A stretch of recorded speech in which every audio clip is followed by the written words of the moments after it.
everybody, this is Jason Chadwick with Premier Guitar, and we are here with our good buddy Brian from PRS. We've done a bunch of videos together over the years, and the first one we're going to look the first model we're going to look at today, Brian, is this new Parlor acoustic that PRS come out. It's out of the SE line, and the Parlor shape is something new for PRS, right?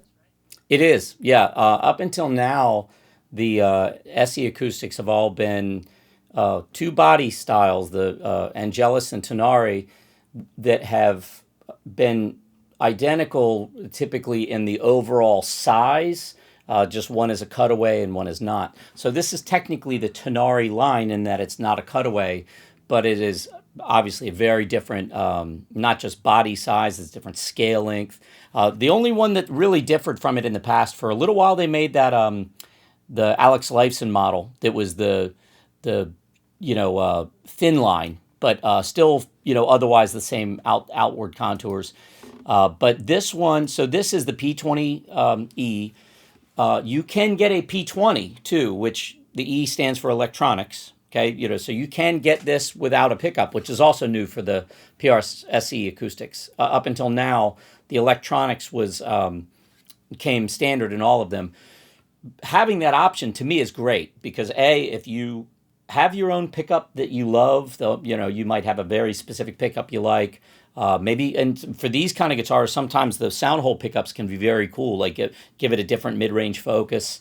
Or if you just don't need a pickup at all, which, many people don't, you're not paying for it. It's cheaper. You can get the P20 without a pickup is the least expensive thing in the entire PRS lineup. So it's a really cool guitar, but also the most affordable one you can get. Otherwise, it's mahogany back and sides, mahogany neck, the bridge and the fingerboard are ebony. This is called the black top, this finish, which is a satin top and with the natural satin mahogany back. They also make kind of a see-through, it's charcoal, and they make a vintage mahogany. It's black, but you can still see the grain of the wood through it. Like it's almost like a dark black wash. It's still really cool. It has a black pickguard, which kind of disappears into it. I love this kind of classic, black with a white pickguard. It's super cool. This is my favorite, but they're all neat. Very Johnny Cash.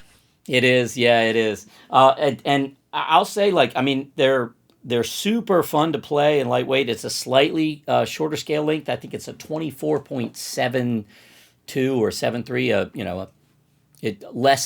Just a little less than 24 3/4, which again changes the way it feels a little bit. But what I love about it seems like to me Parlor guitars kind of have this certain mid-range snap to them, Yeah, absolutely, and that to me is part of the beauty of them. And it's like a big full dreadnought is awesome for a lot of things, sure, but a lot of times in a band context and recording context, a lot of that low end gets EQ'd and filtered out. The guitar really lives in the mid-range. So there's a lot of times in a band setting, you'll hear somebody playing and the acoustic is almost just a percussive instrument. You just hear the really top end. It's almost like a hi-hat in a band mix.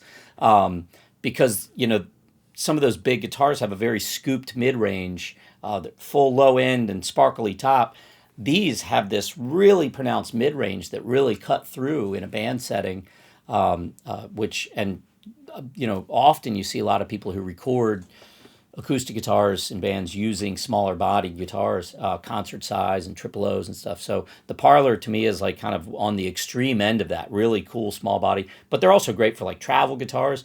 It's a smaller body too. So for a kid or somebody just starting who, wanted it, is something where a big giant acoustic is a lot to wrangle, a Parlor guitar is a great option. And you made a good point about the mid-range. So while you're saying, I know we heard a little bit on the intro, can we have you play a little bit more to kind of demonstrate the dynamic range when you kind of really dig into a Parlor guitar? Yeah, and to me, a lot of that stuff really comes out, especially in single note playing. So if you were to play, a lot of Delta players and slide players, love these kind of guitars because they just have a cool personality. But when you're playing stuff like this,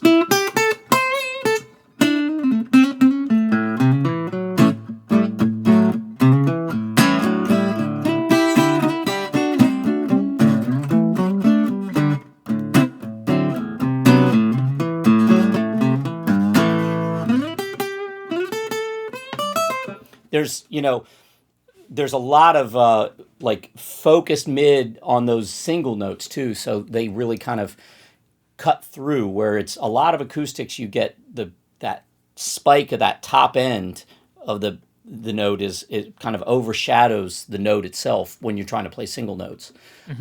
So like to me, this would be a great one to bring out on a acoustic duo where somebody else is playing a very different voice guitar, and so the two guitars would really have their own space in the mix. So for the P20E, what'll be the pricing and availability? So they're starting to hit stores now. So really, it's going to kind of just depend on the demand is high. So they are out there, but I would suggest contacting your favorite PRS dealer to see when they have them coming in or how what they have in stock.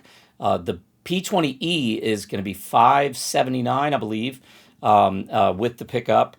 All of them come with this great gig bag. It's nice and well padded. All the PRS gig bags are great. Like for the SEs, for any of the gig bag guitars. But the one without the pickup is $499. So under $500, or right at $500 for the one without a pickup.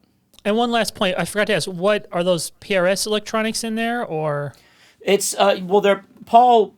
Paul has a hand in voicing everything. It is made by Fishman for them. Okay. So the electronics are Fishman made, but Paul has gone through and figured out the EQ and voice that he wants for them.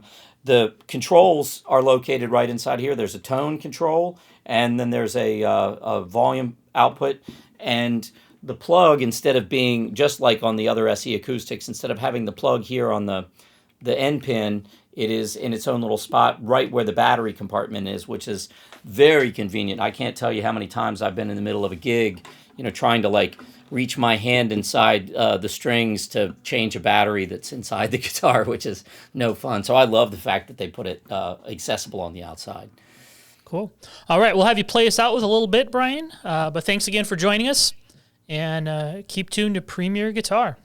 Sounds great. And just for a change, on the what you're going to hear on the way out will actually just be the piezo element itself. I'm going to shut off the mic, and so you can kind of hear what the pickup sounds like. Okay?